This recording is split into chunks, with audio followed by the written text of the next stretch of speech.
Good afternoon, everyone. This is Ron Visconti, and I'm with Phase 2 Careers. And in a moment, we're going to hear from Laura Leach to speak about Master LinkedIn class. And she's been a panelist and she's given several presentations. She's great, very knowledgeable about the topic. First, I'm going to just tell you a little bit about Phase 2. We are basically a career resource for the over 40 professional. We've been around since 2010.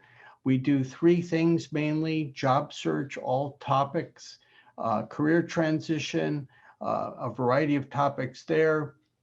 And we also do small business.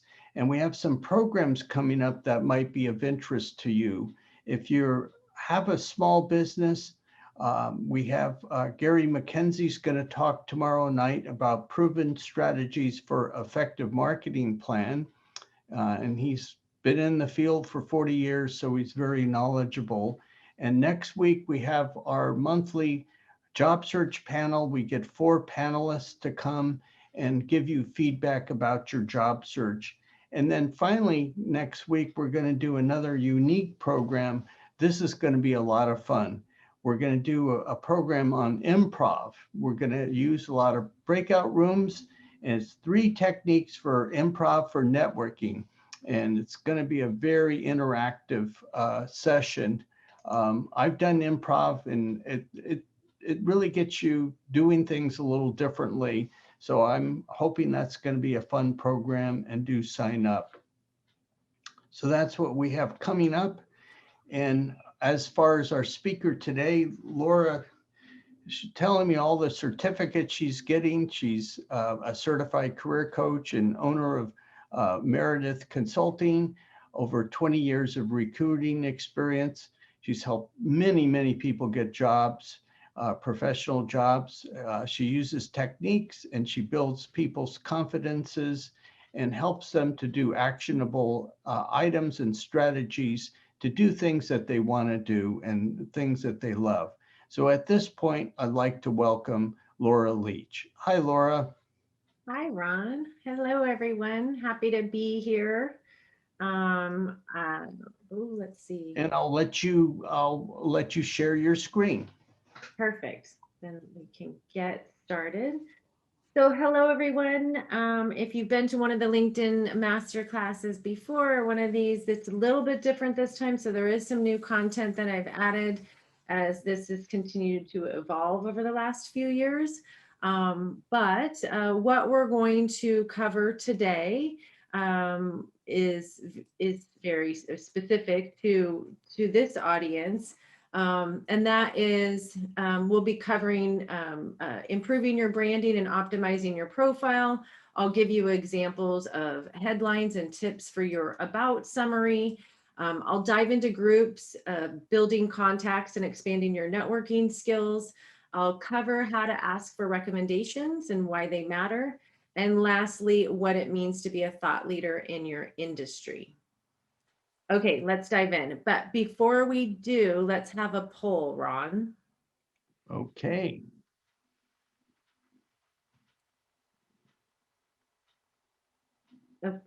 Okay, do you feel like your picture and banner is important? Just kind of a simple yes or no.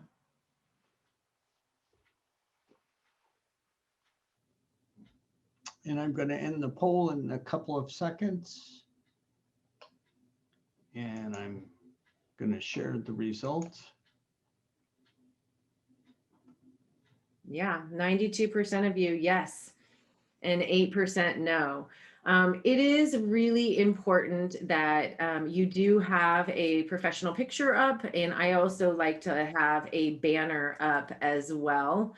That can also either be industry specific or something about you that can help people identify your branding. So one of them is, obviously your picture during, honestly, you'll having just adding a photo to your LinkedIn profile makes you 36 more times more likely to receive a message on LinkedIn.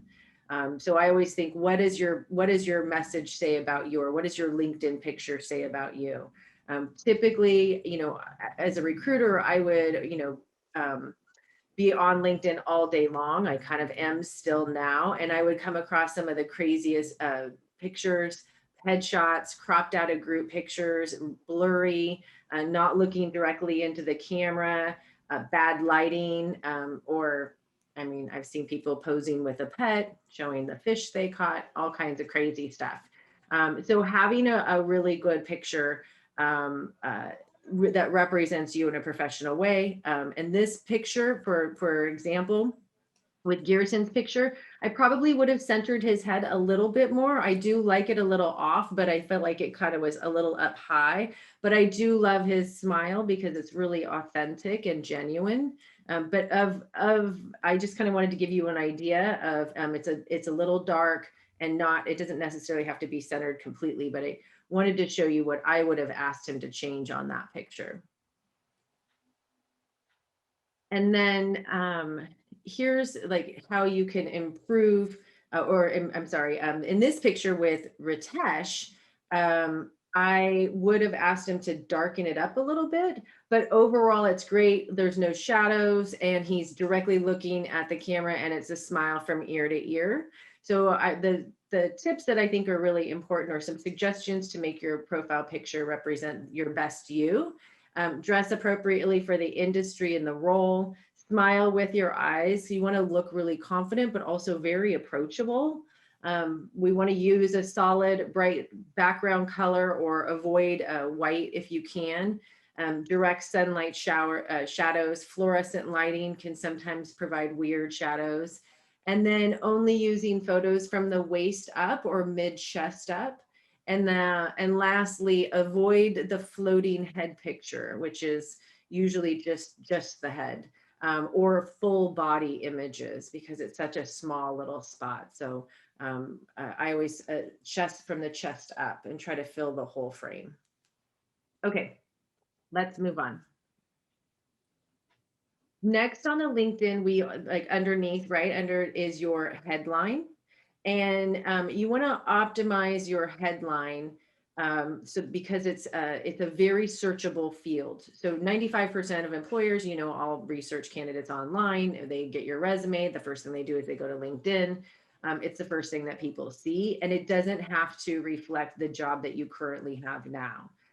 So you'll want to create a headline so that you can get found for the roles that you want. And the formula that I like to follow for the 120 character limit is first, what do you do? And Ritesh is a product leader. Why should they care? Because he does B2B and SaaS and knows IoT and a few other things. What do you want to do? And then I always like to use that vertical bar to space these things out. So again, it's what do you want to do? Why should they care? And what it is, or what do you do? Why should they care? And what do you want to do?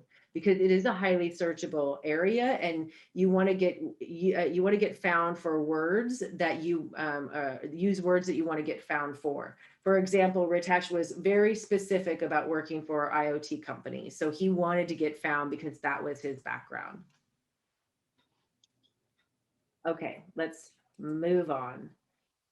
Underneath the LinkedIn picture, you've got your banner, you've got your picture, you've got your headline, and then underneath is this about summary. And it's really important that you grab attention immediately, and you want to identify and describe your specific niche market to maximize your competitive advantages and stand out. But what do I mean by that? So when a recruiter is on LinkedIn, only the first 3 lines of the about summary are visible to those who are visiting your profile without having to click that little see more icon. And you want it to be able to drop down so you can get more content in there. So those first few lines have to really pop, right? And that's kind of why I think it's so important. You need to grab that attention immediately. If they have to hit see more, they've already hooked. There's already a hook there. I kind of like to use a combination of your resume professional summary and the answer to the interview question, tell me about yourself. It is one of the only places that you get a chance to use I, me, my, we, or us. So it's a really great area to personalize it, to give it a little bit more personality, and also still talk about what it is you want to do, and maybe even taking it one step further and having a call to action. So how can I get in touch with you? What's important? Let me show you a few examples that I've pulled up. This is to me, this is really great. I feel like I know this person better. It's loaded with a ton of keywords and it tells a story so that you stand out. So here are some of the ideas that I think are really important to coming up with this. And this is, making sure that a story, has a beginning, a middle, and an end. Or ask yourself the moment that you realized you were good at this. And then what relevant work experiences taught you what you needed to know to become who you are today? And then perhaps answer whom you want to be tomorrow, or what promise do you offer? And then lastly, what do you want people to know about you? This is another highly searchable field. So when you answer these questions, you want to use words that you want to be found for, or use words that describe your skill set, function, or title. And this is what makes it search engine optimized, or SEO'd, right? And you can pull a lot of these keywords off of your resume and off of the job descriptions that are of interest to you. And then I'm going to show you another example that is a little bit more technical. It's pretty standard, but it's loaded with a ton of keywords, and that's what was important for this particular person. But kind of overall what they do, here's 3 areas that they focus on: core capabilities, and then very specific methodologies that were important to them. Okay, this is a great transition. Let's talk about applying online. So when we have this part of this profile filled out, applying online, utilizing your LinkedIn is to me the most important, even more than a lot of the content. But it is really important to create those referrals so that you can kind of get moving forward. So employee referrals are 4 times more likely to be hired. So if that's the case, I always ask, like, why do we keep applying online? Which was what I call submit and pray. So, it's one of the things that it's a necessary evil. But let's go ahead and take one quick poll, and that is, before we get into the rest of LinkedIn and then networking, and then how we can kind of put those things together. So Ron, do you want to pull up the next poll? Perfect. Have you updated your LinkedIn since COVID? This has been popping up a lot. Yeah. But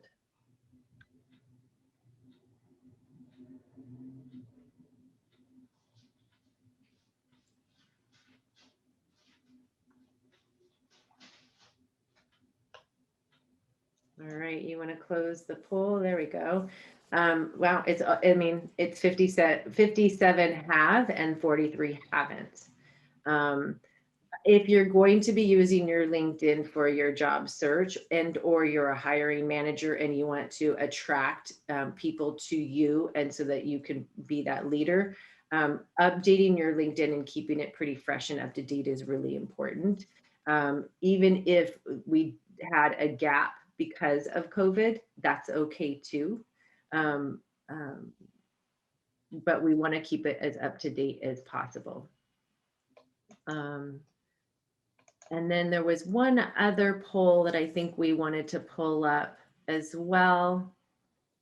That is right. Yeah. Have you used your LinkedIn for networking recently? And that's the key word there, is recently. I feel like we've all been using LinkedIn at some point or another, but recently it's lots of new nuances with the tool and the platform. So just a few more seconds. And then we can go ahead and close the poll. And that would be 42% of you, yes, and 58% of you, no.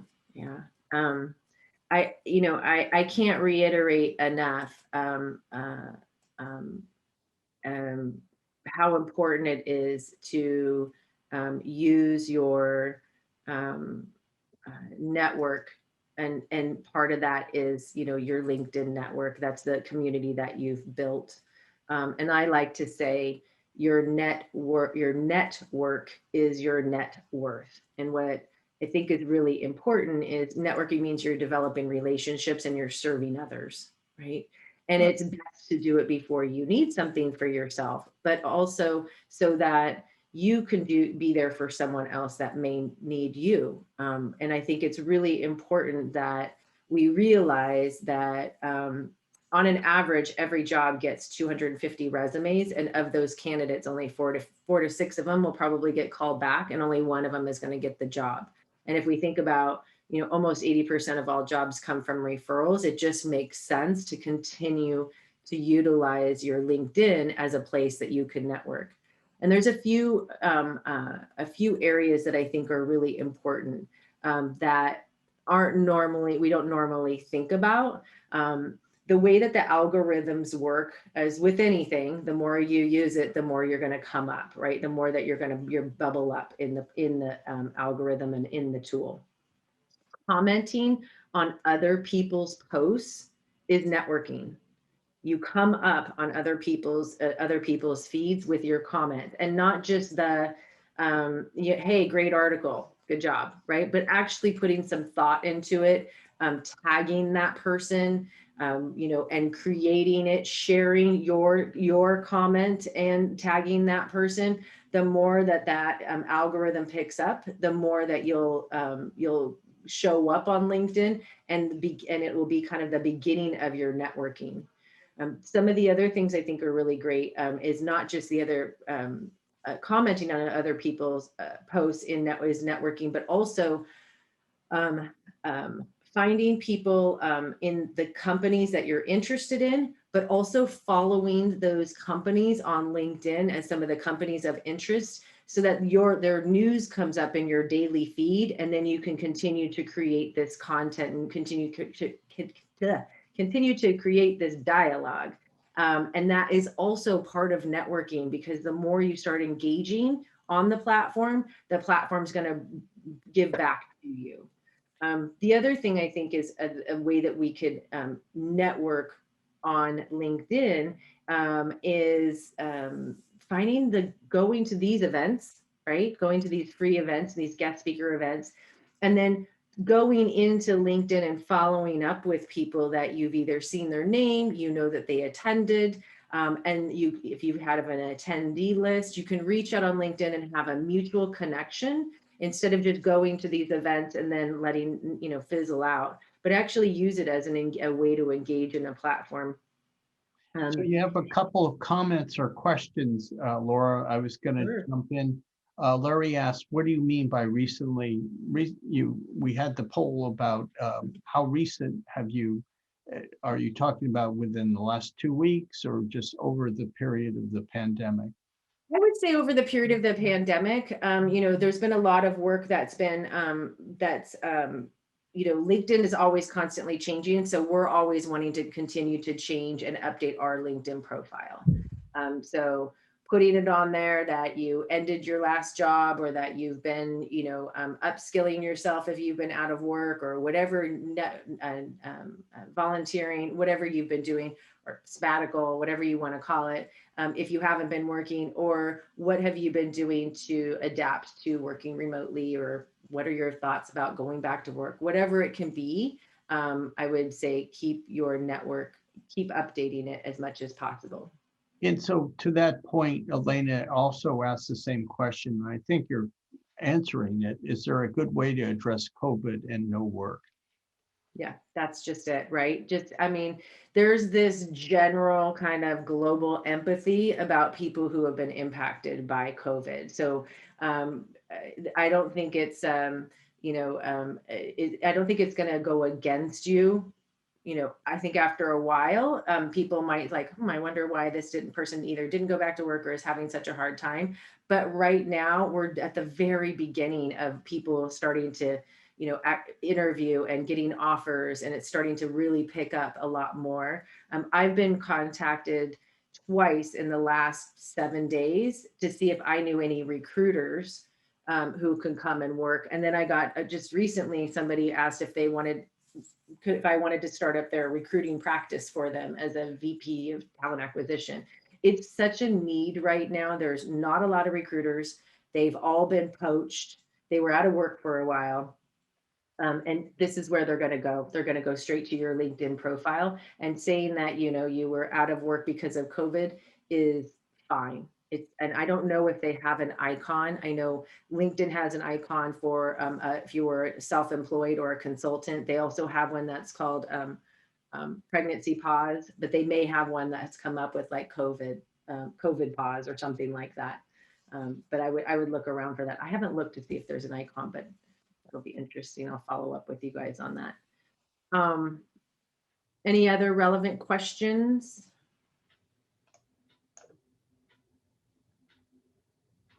Um,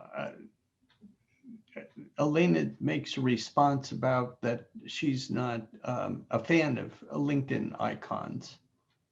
And Yeah. Yeah, I mean, you don't have to use them if you don't want to. I've created my own before. I've like just created my own icon and utilized it.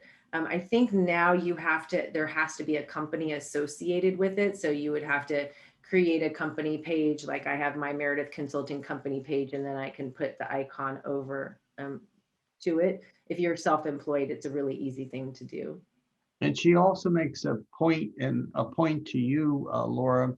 She's pivoted from her career from education to healthcare. So building a network's critical. And wouldn't that be even more so for a career changer, the whole networking piece?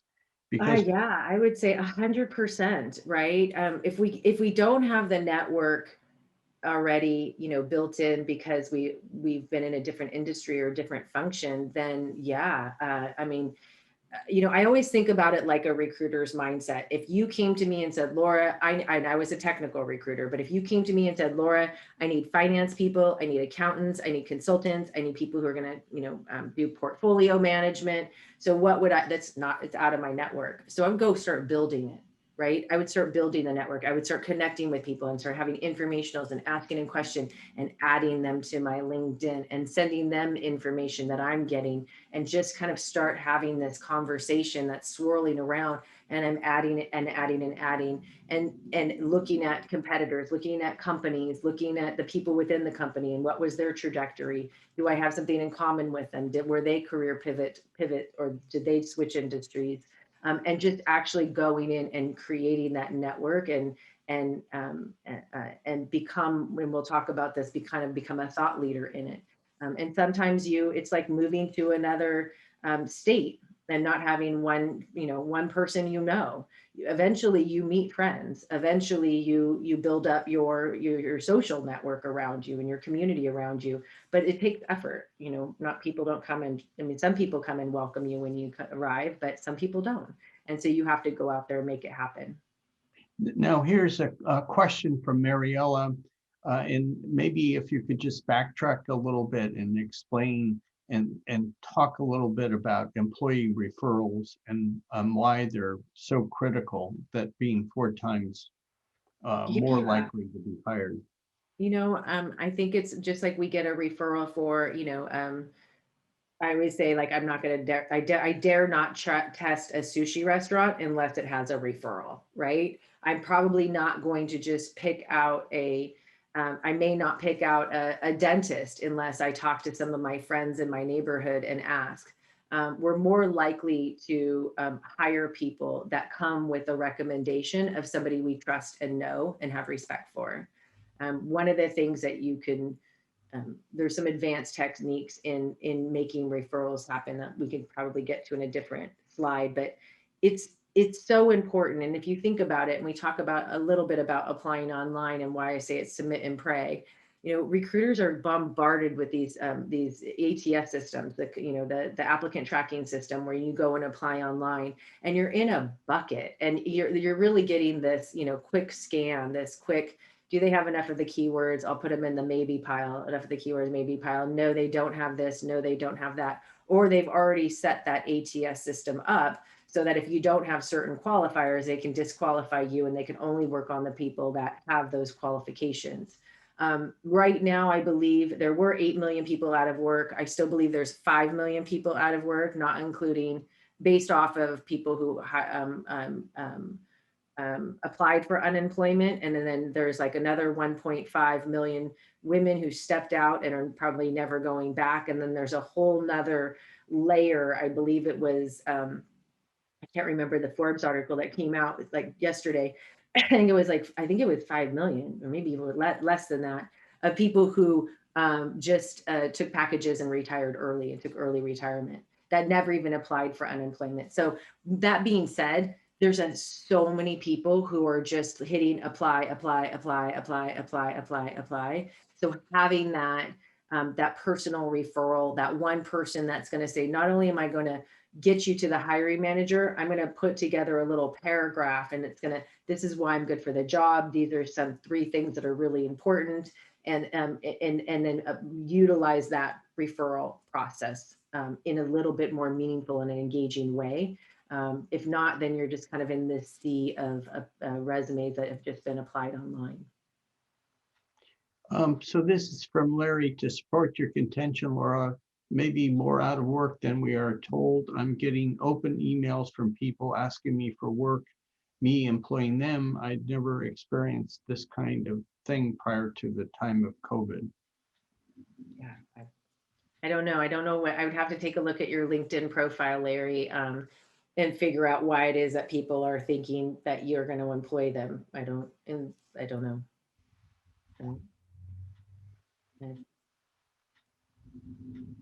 Okay, let's move on. Another way to expand your network is groups. Although they don't seem that relevant these days on LinkedIn, it can serve a few different functions in your job search. And one of those is it's the primary of making yourself visible to recruiters and employers if you are a member in that group. So let me kind of backtrack in what that is. If you are saying, I'm going to be in finance, I may want to join some finance groups so that recruiters, even though we're not connected, will be group members together and that recruiter can find me, right? So that recruiter can find me. They, you know, groups have come and gone over the years and have been rich with information and have become kind of a pool of just recruiters throwing things out there. But they also, it's a great way for recruiters to find candidates that aren't first connections. And it could also, depending on if you're active in that group, or meaning you're putting content in that group, or you're commenting on other people's content in that group, it can also help bubble up the algorithms. Other thing that we look at on LinkedIn to, again, this is to get found. How can we get found? How can we have more connections? How can we have a bigger, broader network, especially if you're industry and you're switching industries or you're pivoting in your career? There's the magic number of 500 plus connections, and it is a magic number, and I don't know why, but it does benefit you in many ways. That you'll appear more in search results. You'll usually be higher in the search rankings if you have more connections, and having more shared connections obviously gets you access, 7 degrees of separation. You'll also show up in that right-hand column where it says people also viewed. People also viewed these type of people. You'll show up more there. You'll appear more frequently in others' recommend for you section, right? And then your status updates and published posts are also indexed higher with with profiles that have over 500 plus connections. So there is a reason that I always say at least have 500 connections. Groups is a great way to do it. Like if you don't know 500 people and you're not one to just sit there and reach out to these random people, groups could be a really great way to create a connection, make it meaningful, and also make it a place that an area that you're creating this network. For example, if you only have, Laura, I only have 130 connections. I just don't know that many people. And I want a finance position. So I might go into those groups in finance groups, become a member, and then reach out to other members. Hey, I just joined this group. I'm pivoting my career from here to here. And, you know, it would be an honor to stay connected with you, right? And all of a sudden you're going to start getting more and more and more connections. And the more that you do, the more, again, joining groups is a simple way to get that number up. And then I think if you're going to be doing that, you might as well join groups that get you closer to your ideal job or the industry that you're trying to get to. Laura, I was going to ask you, LinkedIn is now suggesting people for you to connect with. And there's one company recently I got connected with, and recently I've probably seen 20 or 30 similar employees pop up on my screen. What's going on with LinkedIn that they're changing that? Yeah, that's actually interesting.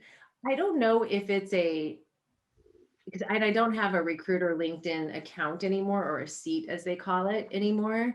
And I don't know if it's in the enterprise tool. That's something that a company can turn on. I'm not exactly sure. I don't think it's a personal preference. I think it's a corporation at a corporate level. I'm not exactly sure where that's coming from either, but it's not in the back end of LinkedIn in your preferences. It may be in an expanded part of activity, if I think about the back end of it. I don't know, but there's one company in the last 3 months I know now I'm connected to 30 people within their company, and I didn't have that prior knowledge. Frank asks a question. It's a very good question. Is it still advisable to connect with people that you know? What's the advantages of going beyond that? Yeah, that's actually a really great question. I would connect with everyone that I know. You never know where you're going to get your next lead from. I will give you an example. I was introduced to Ron here at Phase 2 Careers from another panelist and speaker, Nancy Branca, who was writing a book. And before she wrote the book, she was at a book writing workshop with a lady in the Piedmont area, and who I happen to know because we walk our dogs together at the park. And I knew that she was an ex-teacher of the Orinda School District. So we had a little bit in common. And over the years, we just chit-chatted when we saw each other. I guess her and Nancy were at this bookshop or a workshop for book writing. And they started talking. This was when I was still a recruiter. I wasn't even a coach yet. And over the year, and then Nancy invited me to a networking event. And then from that, we did a webinar together. And then from that, I started doing work on ageism. And then from that, we got written up in Forbes magazine 3 times. So you never know where your next lead is going to come from. I tell that story often because I have a lot of clients who are like, I don't want to network. It's super hard for me to reach out to people I don't know. And I always think it's maybe the person that you walk your dog at the park with that's going to get you your next lead to the next thing. So connect with them, connect with the people you know, connect with the people that you've met, in business or personal. You just don't know who they know. Yeah, love Nancy. Years later, she's still my accountability partner. So, yeah, she's a great lady. Okay. If you are going to be reaching out, what can you do to network to get more connections? Like I said, once you've joined a group, you can start messaging other members. I'm new and excited to be part of this group. It would be an honor to connect with you, and 9 times out of 10, they will accept your connection. Once they do, you want to follow up with them and engage them in a conversation. And just so you know, the key word there is honor. People just reply to that fairly. It would be an honor for me too. So they just immediately accept it. It just is a trigger phrase for us. But I also think of outside of LinkedIn is there's other groups that you can find are like Facebook and Slack communities and GitHub communities for like developers or technical people. Meetups are obviously important. But if you get really specific with your groups, that are important to you. So I was part of like Women in Product on Facebook and digital marketers in the greater Seattle area because I was trying to find a digital marketer person for a client in Seattle. So I joined that group when I was recruiting. And so one of the things I always like to say is, you can use these types of samples or suggestions for your outreach techniques, or attending these online events and then following up with the people that you see on the attendee list. But really, taking that connection and taking that step further and making that outreach happen. So here's a question from Kim.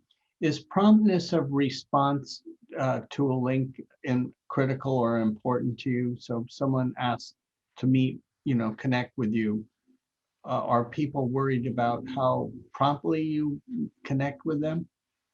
I don't think so. I mean, not everyone's on LinkedIn every day, all day, right? And maybe they don't get notifications on their email. They've turned that feature off.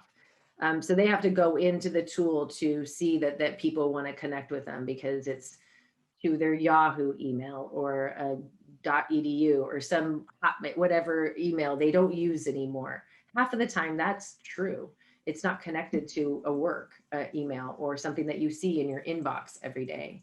So I think the promptness, I think being prompt with everything, I think is important. It's just part of like just showing up and being present. But if somebody doesn't get back to you on LinkedIn or you feel like it's been too long since I've reached out to that person, I wouldn't even think about it. I mean, I've often found people get back to me and like, oh, you wouldn't believe it. I had this big life event happen. I was out of the country for 3 months and finally am back and, kind of putting my head back in. And is that job still open?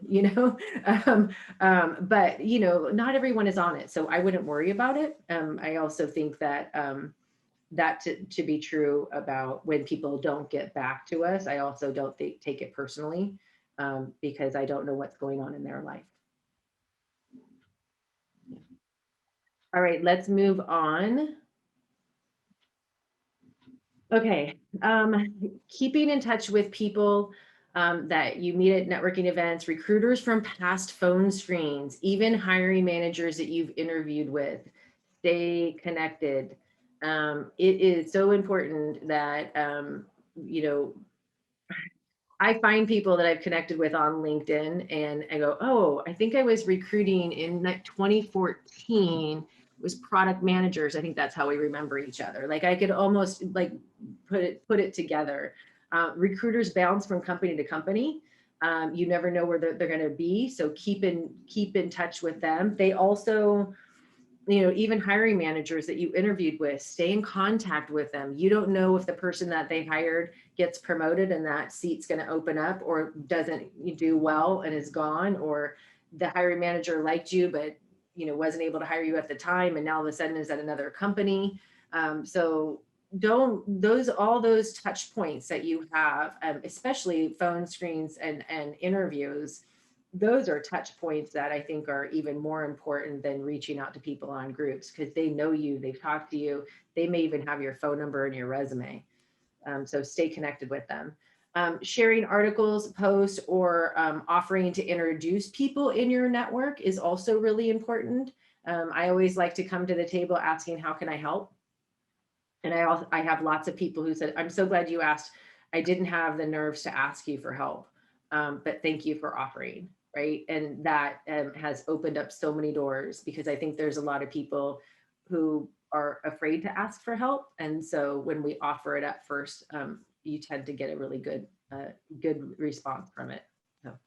I think it's very important to me in networking.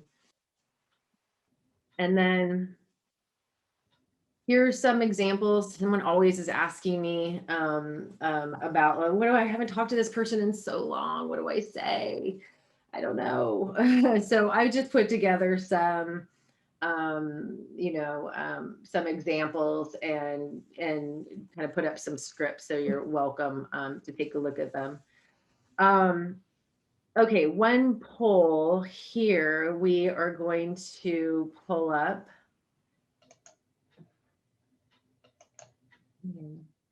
Relevant questions.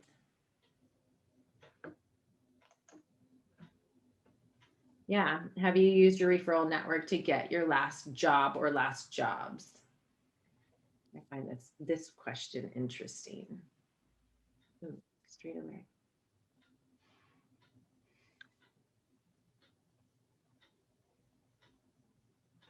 Yeah.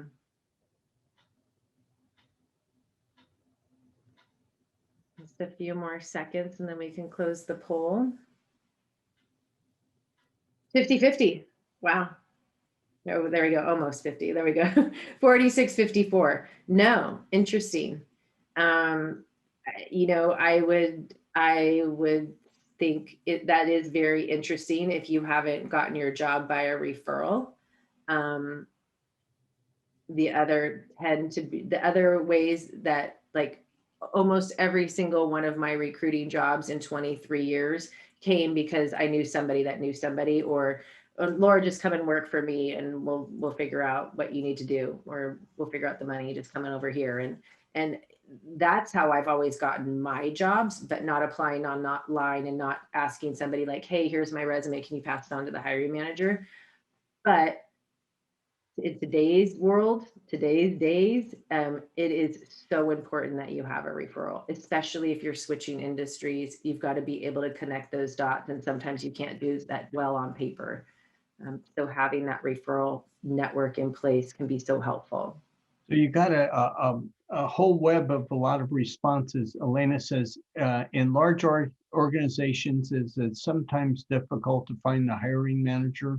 I ask friends. Any comments about that? Yeah, keep asking, keep following, keep digging.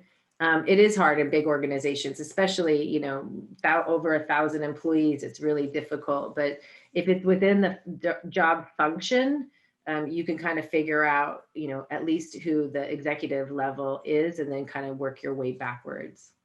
And here's a comment from Matt. He got his last 2 out of 3 jobs were from referrals. Okay. And then Lynn mentioned she didn't get her job through LinkedIn, but through connections. And Yeah. finally, Larry says, I don't like working recruiters, but reality, that's how I get the jobs, not referrals from friends. So do you want to, you've been a recruiter. Do you want to talk about the issues that come up with recruiters, how your world? Yeah, sure. So there's lots of different types of recruiters. So there's recruiters that focus on contract, and there's recruiters that focus on full-time positions. There's recruiters that are work at an agency, and then there's in-house recruiters that work for a corporation or independents, like I was the last 5 years of my recruiting career. Agency recruiters are like a realtor, right?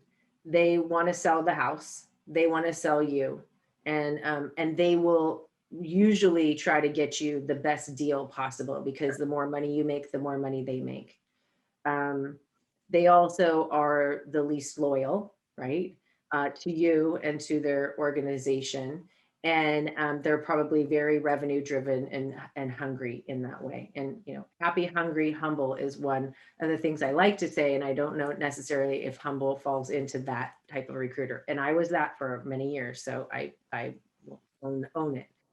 Corporate recruiters are usually going to have a better relationship with the hiring manager, and probably will know a lot more of the soft skills that are needed to fit within the organization. They also have a fiduciary responsibility to the company. So they may be the ones that are trying to negotiate down and get you for the least amount of money as possible. However, they can usually figure out what's a better fit, technically as well as culturally or soft skill fit. There's that. And then independent recruiters, you know, it's 100% commission, right? So we'll work hard for you, right? We work hard for you. We try to get you the best money. We want to make sure it's a really good fit because we don't want to ever give our money back. You know, and we also want more referrals. So we want you to have a really good candidate experience and have a relationship, especially if you know that, you know, I've placed people multiple times throughout their career. And they came back to me, you know, hey, that didn't work out. I was there for 5 years. It's time for me to move on. And you know, loved working with you and want to continue to do so. So different types of recruiters are going to have a different type of, give you a different type of experience. And if you don't like working with recruiters, you don't have to. You can build out a network and try to use a referral network. You can play the odds and hit there and sit there, and I call it, you know, what do they call it? Spraying, or praying and spraying really. And that's just hitting apply. You can play the odds. I don't think it's necessarily going to be the right fit when that happens. It really comes down to, you know, somebody just wanting to hire you because of a certain skill set, and maybe it's not a really great match. So if you don't like working with recruiters, that's fine. There's lots of other ways to get a job. If you know, if you find the right recruiter to work with, and then you know who's going to be working for you on your behalf and not necessarily for the company's behalf. I hope that answered a little of. No, that was good. Cool. All right. Let's see. We can skip that other poll. That's fine. Let's go on to recommendations. So recommendations can matter, how to ask for recommendations and give one back. So why they matter is like, why do you need them in the first place, right? Like why, like who cares who reads these things? They show credibility. They also reveal who you might have in common. So if I was going to look, oh, who does Jessica know? We have like a lot of connections together. Oh, interesting. Why? Why is that? Who does she know? How is that? You also gain more visibility when you have given a recommendation or received a recommendation. And what I mean by that is it's free marketing. Jessica's profile shows up on my LinkedIn because she gave me a recommendation, and I gave her a recommendation, and I show up on her LinkedIn as well. So I think about it as just completely free marketing. And it's also a really great thing to do. I think it's important that you have at least 5 recommendations, preferably from both men and women of all backgrounds. Diversity is really important, especially if you're in a leadership role. People who reported to you, executive leaders that managed you, cross-functional business partners like marketing or finance, vendors that you've worked with can also be great referrals because it shows how you've established business relationships, people within your industry or community. And then lastly, I think it's really great if to me, it's such a beautiful thing if you call that person, instead of saying here, ask for a recommendation using that little link up there, but calling them and just sending them a thoughtful note and saying, hey, I wanted to send a recommendation, but before I do, I wanted to, I'd love to be able to reciprocate, but also kind of collaborate together, help lifting each other up, or explain maybe what you want them to highlight. Maybe something that you worked on together, or a project that might be kind of out of scope of your day-to-day business that you really want to highlight, and them the same. So it could be something that, that you've kind of worked out. So you could have recommendations that focus on your project management skills, your event skills, your networking skills, your business relationship skills, and have those kind of backup recommendations to help better explain who you are. And I'm going to give you an example or two about just the way that I like to put it together. Hopefully you can have a phone call around this. But, this is a good example of like, would you mind talking about my analytical skills and ability to gather insights, right? Because I thought that was something that's very important. And then here's another example of the structure that I like to use. Starting with the person that, as how that person, take it a step further and explain something a little extra that stands out. Talk about their successes, and then of course end with a favorable recommendation. So here's a question that's not connected to the recommendations, but it came up in the chat from Kim. But I don't want to sidetrack you, Laura, if it's doing so, but it's a question of how to best find out what the job is really like. Suppose you're hired, and how do you know what you probably, if you'd like it or not? So any recommendations as a career coach? Yeah, I mean, do the work. You've got to ask questions before you get hired. Having informationals with ex-employees, having informationals or talking with other people within the team, reaching out to other people in other areas of the company to talk with. There's Glassdoor, there's Blind, there's just, Quora, there's all kinds of community source information, good, bad, and ugly. All of it is there. And I think, looking at the hiring manager's recommendations, looking at I think LinkedIn shows you alumni from that company. Where did they go? Why did they go? You can call one of the alumni and ask them like, hey, well, I'm getting ready to accept an offer. I just wanted to do a little like referencing myself on, Ron, and see what he's like. And before I go work for him, you could always do that. So it's really it's up to you, and it's on kind of your shoulders to make sure that you have vetted the company out as well. Cool. Okay, let's move on. And this is one that I go back to quite often, and that is, what it means to be a thought leader on LinkedIn. And like I say, look as good online as you do offline. And what I mean by that is you really positioning yourself as somebody who is knowledgeable and generally passionate about helping others in your industry.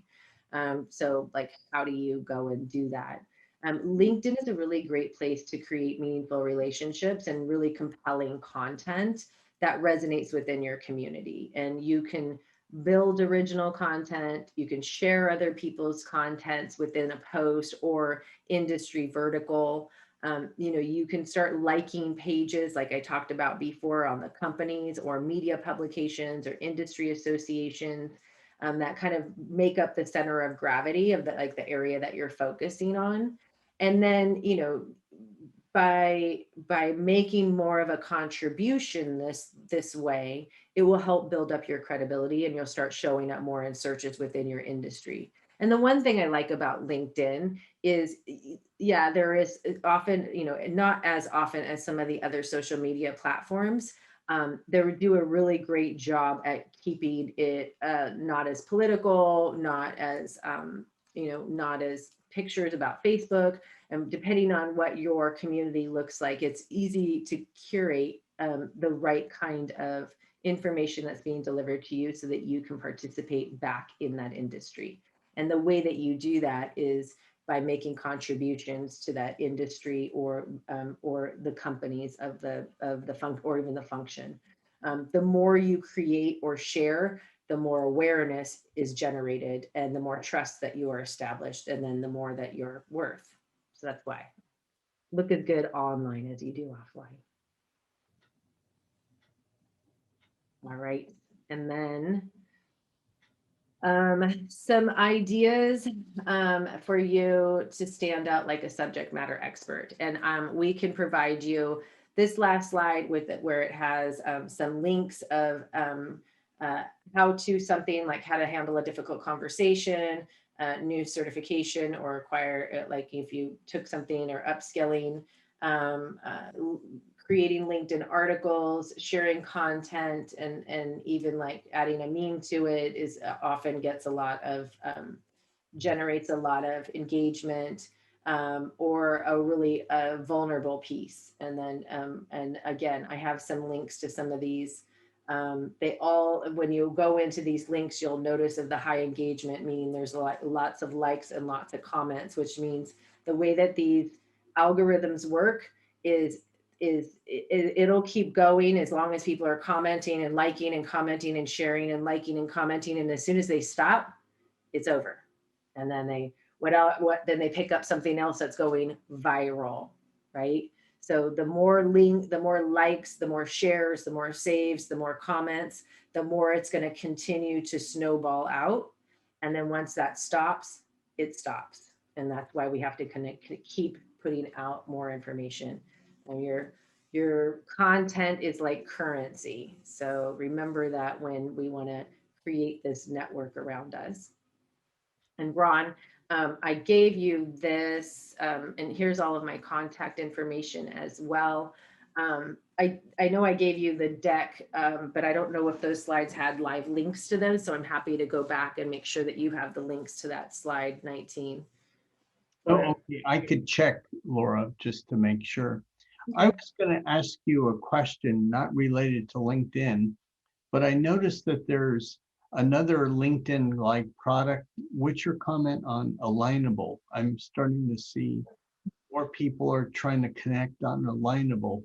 Yeah, I think I have the free Alignable. I think it really wants me to you and I to connect, or I think we just got connected on it. My esthetician was on it. I know like my jeweler that I had used once or twice in the Danville area was on it. Like I can see all these like small business owners or small, more small business owners on it. I haven't found it. I haven't found it to be very useful, and why I haven't got at the distance with it, because it wants you to spam everyone. It wants all of your contacts so it can go out and send out more contacts. And it's not a business model that I want to support, I think. And I've looked at it like every year or two, I look at it and go, God, do I really, is it gonna help me or is it gonna hurt me, is what I like to ask. And I haven't found out how it's gonna help me yet. So that's my thought on that one. Yeah, I was wondering about that. And then just one more question from me, and if anyone else has a question, any trends that you noticed, changes going on with LinkedIn in the last couple of months? There's always changes going on LinkedIn. I think the biggest change I've noticed is privacy and accessibility. So on your back end, so if you go into your own setup, like the whole One UI experience is all set up differently. When Microsoft bought LinkedIn a few years ago, there's a feature on there that and it's hidden now. It used to be up and out, but it's not. It's hidden now. It's in there though. It's automatically turned on. So you have to go and turn it off. But what it says is that Microsoft can use your LinkedIn as a resume example in their resume assistant feature in their Word documents. Sneaky. And the other thing, as much as I love LinkedIn and I do these master classes all the time, I always say this until I'm blue in the face, LinkedIn is in the data collection business. They are not in the get Laura a job business or get Laura more clients for her coaching program. They're in the data collection business. So they monitor who you interact with, what you're interacting with, and then they bundle that up and they sell it. And so you're going to get ads, you're going to get things that are curated to your interest and your experience on purpose, because that's how they make money. They are very much in the data collection business. No, good point. Any final questions? We've got a great expert here with Laura, and if you have any Comment from Lynn, very thoughtful. Appreciate your sharing your useful information. Any other questions since we have you on for a couple more minutes? Yeah, even any questions off of LinkedIn. I mean, like I said, my background is in recruiting, 23 years of technical recruiting in all of those scenarios that I called out. And now as a coach, I get to do all the things that I loved about recruiting without having to do the things I didn't like to do. And that's actually really, I think, important. Just because we're good at something doesn't mean we have to do it.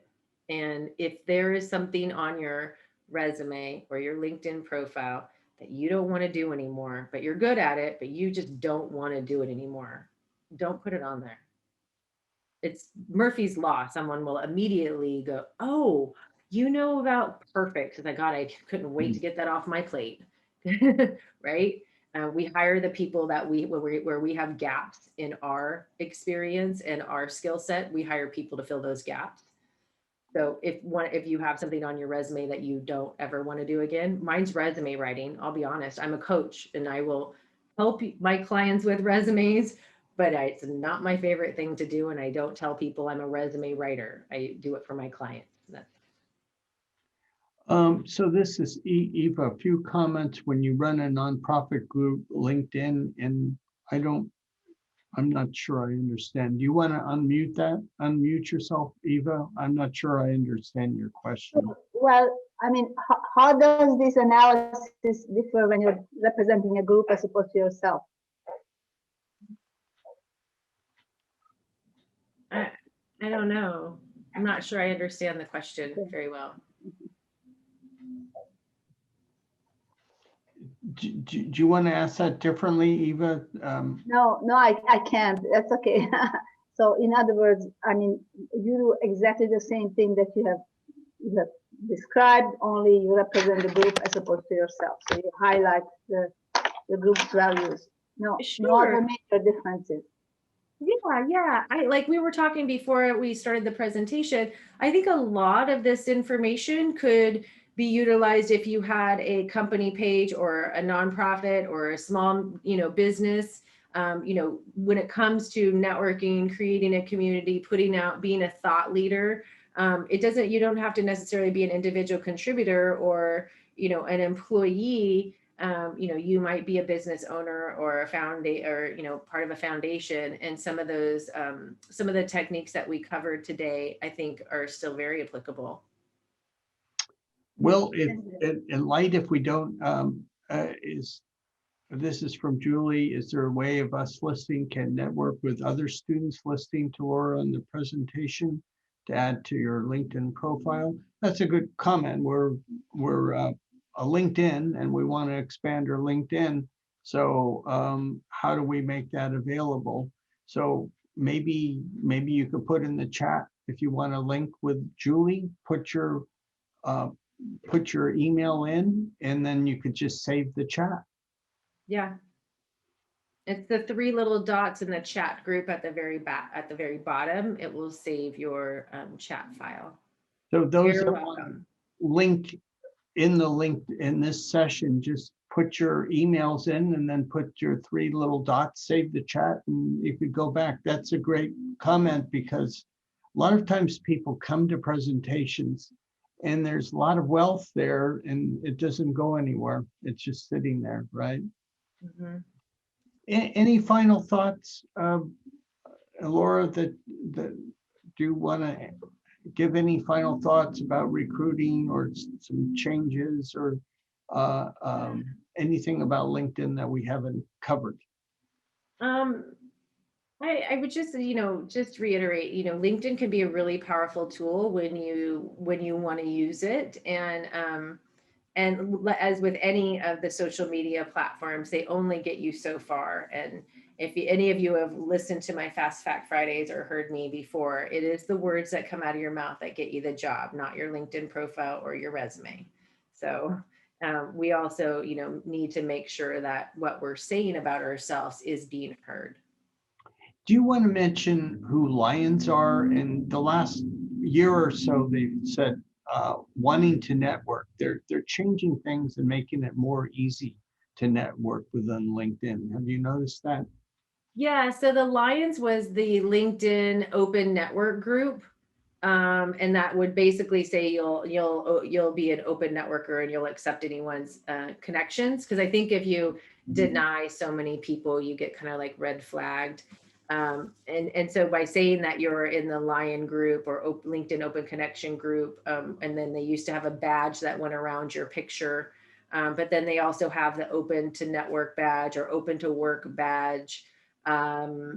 All of those badges, by the way, those frames, those badges is again a way to collect more information. So if I was a LinkedIn sales for enterprise sales associate and I went to, ABC company and I said, hey, we have 3 billion people on this platform and 1.6 billion of them are open to network. So if you're trying to create a network for your company or create networks for your company, this is the platform for you because we can identify those people. I can also tell you, employer that has, needs 1,000 people, has 1,000 open headcount. I have, again, 3 billion people on the platform and 1.5 million of them say that they're open to work.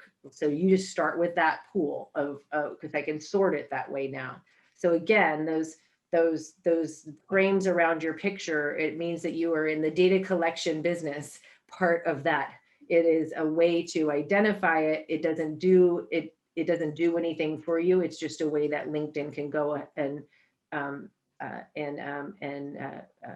index the users of its platform and then take that information and sell that to potential buyers of the software.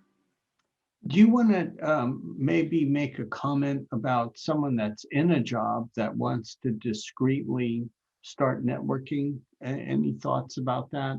So Yeah. presently work- Yeah, that's actually really good. Well, yeah.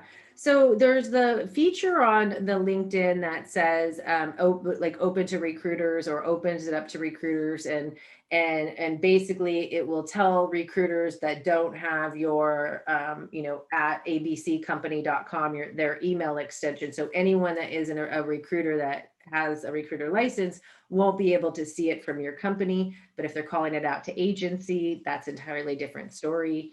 I'm not a big fan of that feature, although I think there are some less motivated recruiters that utilize that feature because it's less hunting because they could just go to the pool that says that they're open to talking to recruiters. So to me, it's like low-hanging fruit. But I mean, when you're going to be discreet, I think a lot of I always start off emails and in mails or just, I'm conducting conducting a private search or a confidential search, right? They don't know if you're conducting a confidential search for yourself or for someone else or, but at least it's not a big headline like, hey, I'm looking at a job at your company, would love to connect with you, and so, using the language that will one provoke a thought, right? I'm curious now, what do you mean you're conducting a confidential search? Two, I might pick up the phone and have a conversation with you. Great. Well, Laura, you always give lots of tips. You're always fun to have on, and it's always good to have you come back. And several people have put in the chat their emails, so just save it on those 3 little dots. You just click and you save the chat, and you'll be able to increase by 4 or 5 people already today, the LinkedIn. Yeah. On behalf of Phase 2 Careers, thank you, Laura, for always being knowledgeable and being a very nice presenter. Take care. Oh, thank you. Thank you, everyone.